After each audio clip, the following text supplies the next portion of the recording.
what's going on, Solid Steppers? It's Miss Ward coming to you from South Florida. Good morning, good morning, good morning. Headed out to a couple of calls today on a sunny Saturday.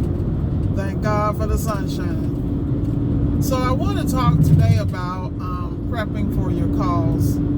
I was speaking with one of my mentees, shout out to Justin, and we were discussing a call he had to go to where he had to take care of a broken handle on an appliance.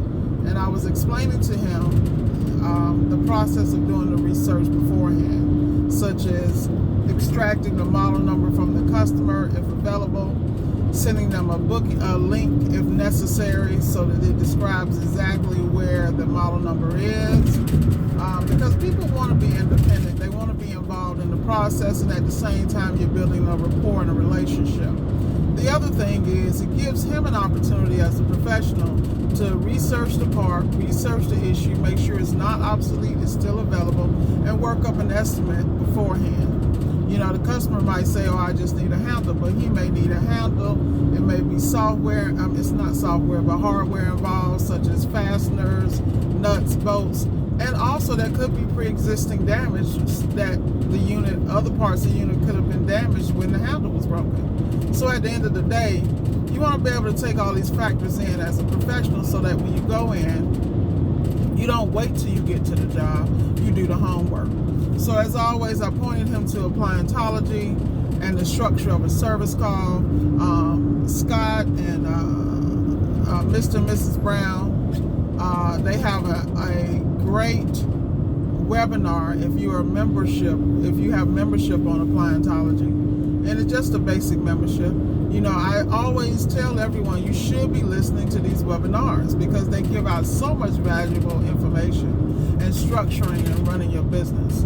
You know, I don't know why people think I got this stuff through osmosis. I didn't. I studied and show myself approved. Like right before this video, I was listening to Patrick Bet-David and a gentleman that was talking about taxes. And I've been following this gentleman for a long time because he's a part of the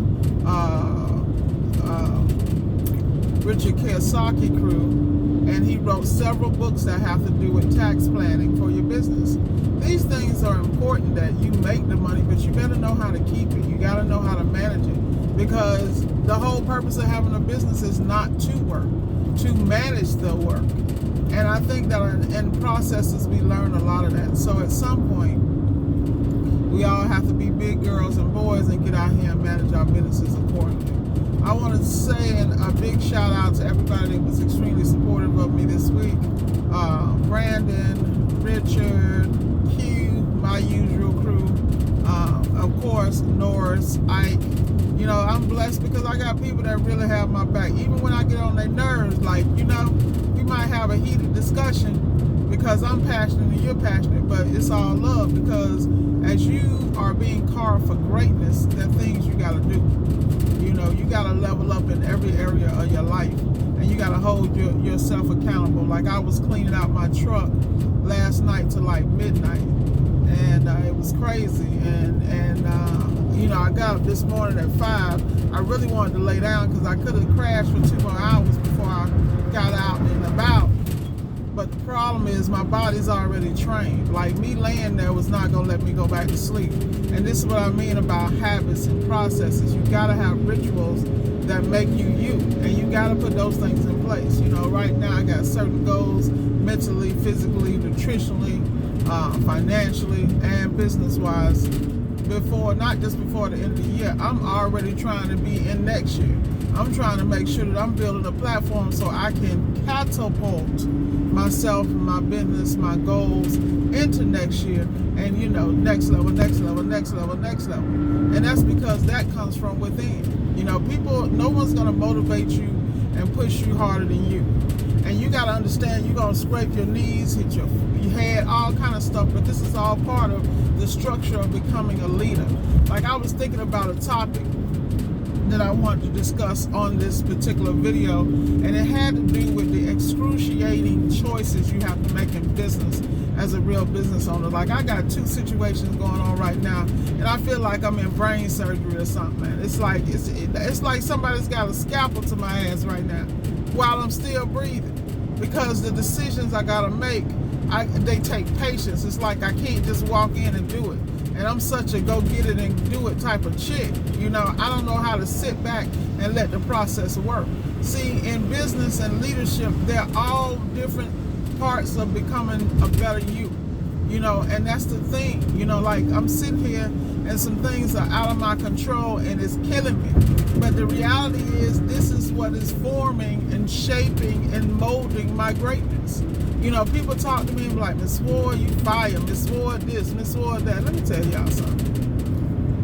Miss Ward is, and as I hate to say the cliche, is a work in progress just like everybody else. I love the fact that I had a brother sit here and tell me, step back for a minute and look at the situation. Adjust yourself, address yourself, and you know, really take a look at it. See, I can respect that because a lot of people can't tell me to back the hell up. They don't know what to do. They just be like, whoa. So I appreciate that, but that's why you gotta have people in your corner who gonna yank your chain and say, look here, Big Mama Draws, tighten up. I'm good with that. You know, if I can dish it, I damn sure can take it. And I welcome it because I am constantly becoming a better me. So I got these two situations. And you know, as a business owner, you gotta decide, when do you just say, skip it and walk away? You know? And it's a very delicate balance because some things you have to stay in to really get the lesson to the nth degree. And it's the same thing, there's some things you got to be in to really see who your team is and who really steps up to the plate when things get questionable. You follow me? And that's where I'm at in both these incidents. I got to sit back and watch how one of my counterparts handles a situation because they are really the best person for that job. And I'm okay with that. See, I ain't got no problem with delegating. The thing is, can I delegate it and let it go? And let them lead and let them do what they do best. See, that is the question. Because see, when you're a control freak or you get to a certain point and you got there by sheer grit and brawn and, you know, making intuitive moves at the drop of a dime when everybody else is going the other way, it's very difficult to release that level of control. You know, shout out to Brandon Marshall and I Am Athlete. You guys need to make sure y'all watch that podcast. They just did a great interview, and I mean, I just love when I see the intelligence of black and brown people coming together and realizing they work. You know, and I ain't knocking none of my, you know, European American brothers. I love y'all too, but the reality is, you know, a lot of people that follow me look like me. They speak my language. So when they hear me talking smack or I use some colloquialism that y'all ass might not understand, y'all got to go pull out the Urban Dictionary. They get it. Because we're coming from a place of, you know, the reason I'm bringing up I Am Athlete, they were talking about how as successful men of color, that when they hit success, they don't know how to absorb it and to be at peace with it because they have been surviving their whole life. They've had to balance everything and then control the way the world perceives them just to survive. I mean, and you got to realize that's something you don't put down. And that happens for many people who walk in a world where, you know, we may be gifted, we may have mental IQs, blah, blah, blah, but we still black and brown people. And when people judge your book, they, you know what I'm saying, they look at the cover, they don't know who you are. So they got their own preconceived stuff, just like you bring your preconceived notions to the table. But at the end of the day, you know, having to code switch your whole life and then go back into a community that questions your authenticity just because you're successful in a region, in arenas that are foreign to them, that affects your mental stability. That's fact.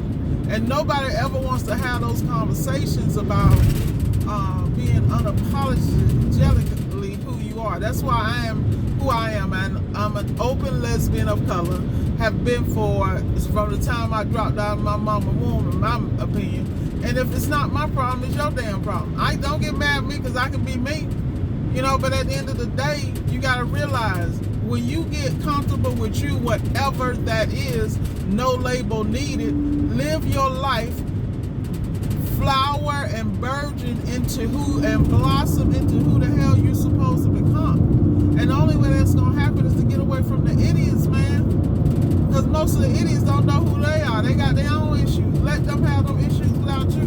That's why you hear me always preaching about empowerment, self-accountability, sit here and watch these videos, analyze your ass off, and do nothing. I'm sorry, it's not my problem, it's yours. But I know what that's like because I was there for years, making millions of dollars for other people, and they paying me a portion. Yeah, I was clocking 6 figures, but 6 figures don't mean nothing when they making 8 on the real, and have no intention of letting you even get a real piece of the pie. But it's okay. I love my prior life. I love all the coaches I had in my prior life because the same way you see me now, I was the way I was then. So if you think me being in a corporate structure and being as authentic as I am and as brash and as unapologetic, and you know how many people who didn't look like me had to go in those boardrooms, those offices, and those closed meetings and champion my differences and my diversities because my talent outweighed anything people could ever say, and that was God-given. The ability to sell, the ability to coach and manage teams that people would consider or deem unmanageable because they didn't understand their experience. They didn't understand how to pull the greatness out of them, which is what I do with my mentees. My mentees are very important to me because everywhere they are, I have been. It is my responsibility as a leader and a thought leader and a leader in my community to give back. But see, the difference between me and everybody else, I'm going to choose who I give back to. You don't just show up and get in this course. You don't just show up and become a mentee. You got to fit the mold because the reality is I'm not pouring into these people's lives for a season. I am pouring into their life for a lifetime because that is the call I have. When these guys had a call with me, a consultation call, they had no idea that I was going to be riding their ass to the end of time about success. You know, and I'm doing that because I see in them what someone saw in me.